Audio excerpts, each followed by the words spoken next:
Hi everybody, welcome back to the channel. I'm Amber and today we're going to be playing with Leverage Redemption. We're going to go ahead and do a reaction and a review for the first episode. Sorry I'm a little bit late getting to this. Life has been crazy busy. Don't forget to like, share, and subscribe so that you don't miss any of our upcoming content. We'll be reacting to the full series of Leverage Redemption. I've also got tons of gaming content on my channel, and we've got some Marvel stuff up on there too with reactions to the recent Loki series. Make sure you check it out, and let's go ahead and dive right in. So just a quick rundown before we start the episode. Leverage, for those of you not familiar, is about a group of criminals. I like to call them heroes, but technically they do break the law. But they use their skills to help people. So the crew consists of a thief, which is Parker, and Parker is played by, I want to make sure I get the names right here, Beth Riesgriff. I'm sorry if I pronounced that wrong. Then you also have a hitter, the character Elliot Spencer, who's played by Christian Kane. You have the hacker, Alec Hardison, who's played by Aldous Hodge, who I heard is only able to be back for the first 2 episodes because he's actually doing a lot of other stuff right now. He's got a crazy busy schedule. And then a grifter, Sophie Devereaux, played by Gina Bellman. So she's basically what a grifter is kind of what you would think of as your traditional con artist. She can be whoever she needs to be to get the job done. As she likes to say, she never has to break into anywhere or hit anybody or hack anything, because if she's doing her job right, then her mark will just open the safe for her and give her whatever it is that she's looking for. And then the crew is brought together by the mastermind, which in the original series was the character Nate Ford, played by Timothy Hutton. Now, between the original series and this revival, this sequel series, Redemption, Timothy Hutton has gotten into some trouble with some legal issues and things like that. So he was not brought back for the revival, and instead is being replaced by Noah Wiley's character, who I don't really know anything about. So we're going to find out. I'm assuming we're going to find that out here in the first episode.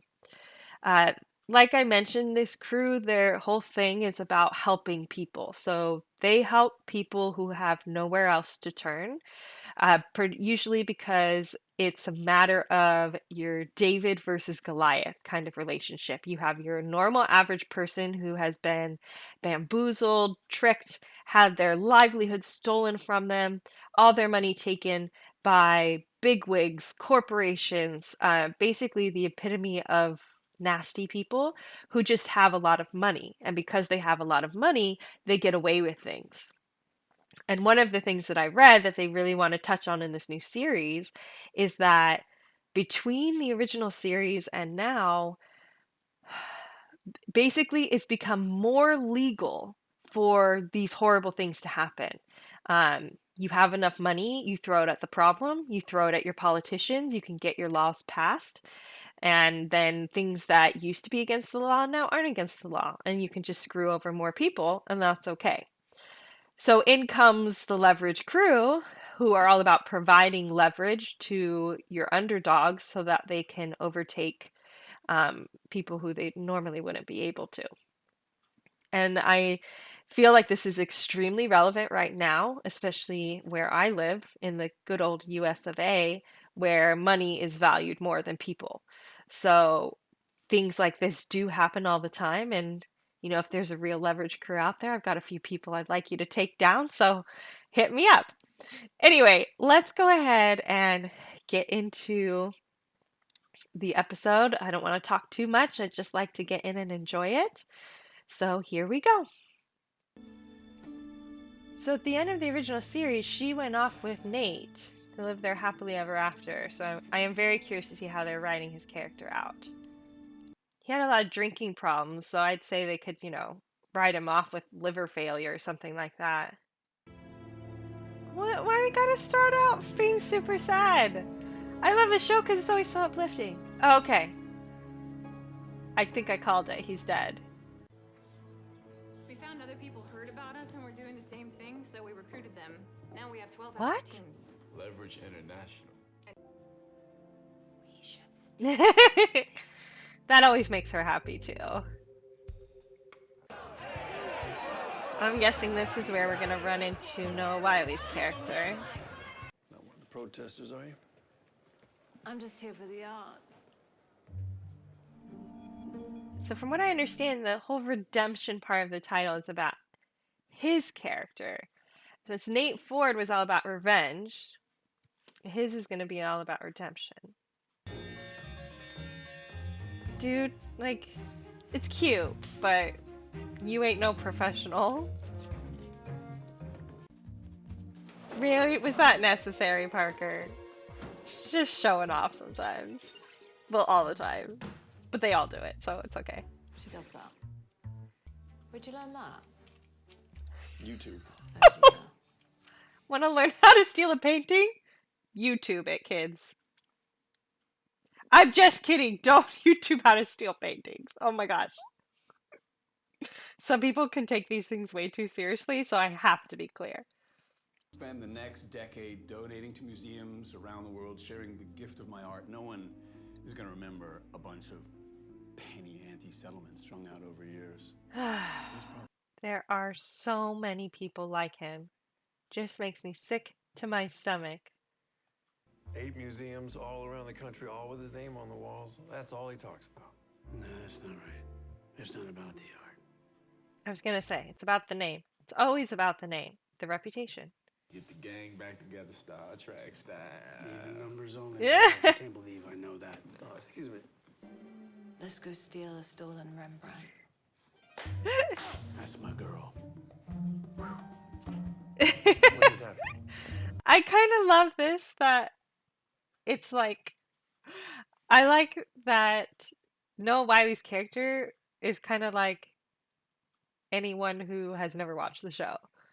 So it makes it easy for people who are coming in because you can identify with him. Like the whole let's go steal something, that was a big thing from the original show, means a lot to them. So it's funny when it's like, he's like, what does that mean? Because it's an inside joke, basically. I got a sniper in Afghanistan, he can get you the rocks. I got a mob driver in Cyprus, he can get you the soil. I got a guy in Mexico. Oh, you know somebody who nasty enough to pick the lice off a damn cactus? Okay, now I just need Elliot to say something is very distinctive. Is it? The Rembrandt. How would you like to help me screw your Hook, ungrateful line, and butt of a boss? sinker. Oh, it's more than cover. I'm sorry. That truck was not this big on the outside. It's an audition for them. This is not gonna go well for them.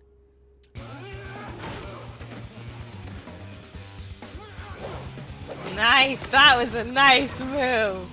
The fight choreography on here is always really strong.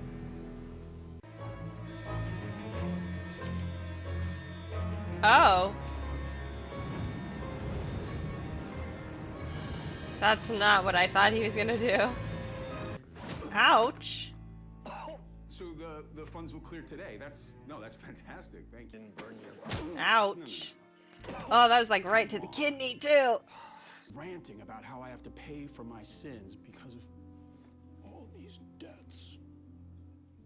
God, I want to punch this guy. First, Why did you hire someone to burn a fake Rembrandt in my museum? Here we go. Pieces are coming We together. tested the Yes, I called the directors of all those museums to check your art. And, Mr. Maxwell, we know they're all fakes. All of them. They used their network of teams. That is impossible. I love it. That's impossible. You're talking about breaking into 8 of the highest security museums in the country? Look Solve at that Parker. massive She's so case in excited. 24 hours. That's... My insurance company didn't give you a payout, so who the hell were you talking to? You didn't Yes, give your bank good. information over the phone, did you? Yay! think he needs to be punched, though. Somebody punch him. In the Jewish faith, repentance, redemption is a process. Do the work, Harry. Then and only then. I don't know why this is making me tear up a little bit. Man, for the last 12 years, I've seen him risk his life to save hundreds, innocent people who will never know his name. All that, and every single morning he still gets up. And you know what he says? I still got more to do. Your call. I said one job. The job's not done. The job's not There done. we go. Grab your kit. We're going to Panama. Yay! I got it. All right, folks, first episode of Leverage Redemption is done, and I loved absolutely every second of it. There was quite a few callbacks to the original series, but it didn't feel like it was just like stuffed full of that, so that was nice. There's a few callbacks I'm still waiting for. I'm guessing we're going to see some of those in at least episode 2. I was really glad that we didn't meet Hardison's sister yet. I know she's a new character, but I didn't want to get all the new people right at once, and I wanted to really just have a chance to sit back with the old crew and, take that trip down memory lane. But I have a feeling she's going to be in the next one because I know she kind of takes over the role for Hardison since Aldous Hodge wasn't able to do all of the episodes. So I'm going to be interesting to see how she fits into things and how the other members respond to her. Especially, I'll be curious what her interactions will be like with Elliot because, as you saw, Elliot and Hardison have this. It's very much a brotherly relationship. That's getting frustrated with each other. They're saying the stupid things and just constantly riffing on each other. But they do love and care for each other, so it's very entertaining to watch. So I'll be curious how Elliot will interact with Hardison's sister in comparison to how he interacts with Hardison himself. I am very pleased with the new character. I've always loved Noah Wyle anyway, way back from his days on ER. And then through his, he was in the Librarian movies, and then also there was a series as well. And I loved those too. I just think he's a lot of fun to watch. A really interesting guy.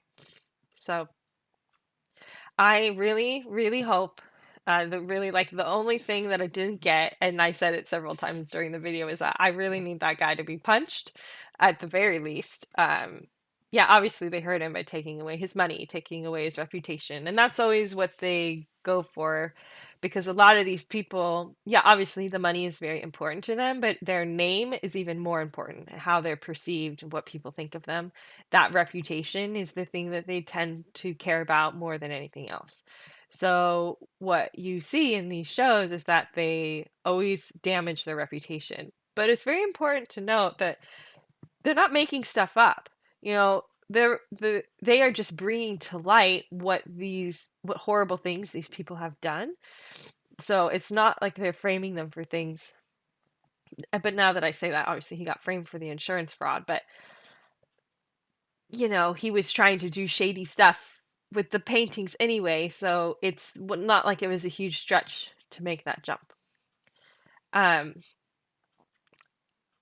I don't have too much more to say on it. I did very much enjoy it. There was a lot of fun moments. I teared up a little bit at the end when Hardison was talking about how the job's never really done. There's always more that can be done, and that is so true because people are still suffering. People are still unfairly being punished just because they don't have the status or the money or the reputation that these other people are. And we just get steamrolled all the time. So to have somebody who's looking out for you, who can do the things that we can't do, it's a really nice thought. They're basically, they're the modern day Robin Hood, steal from the rich to give to the poor. But what's more importantly is that they taking away what these people shouldn't have had in the first place. Because what kind of life is that if you build your whole life off of the misery of other people? Right? I mean, welcome to America. All right, I'm going to stop there. I don't want to get into politics, which is where this is going to be heading if I let it go. I don't want to open that can of worms. So, Leverage Redemption. Episode 1 is done. It was fabulous. I loved it. I feel like, I mean, it's been, what, so long. I can't even remember when the original show was on. And I've rewatched it several times since it aired. But it feels like, they were never gone. It feels just like, we finished the last season and we've started a new one. It's very seamless. It doesn't feel forced. It doesn't feel like they're trying too hard. They're just doing what they've always done and using a formula that works and is entertaining and using it to make commentary about the type of world that we live in. And I think that's important to pay attention to while also enjoying the show. Don't forget to like, share, subscribe so that you don't miss any of our upcoming content. I'll post episode 2 as soon as I can, and we'll see you next time. Bye, folks.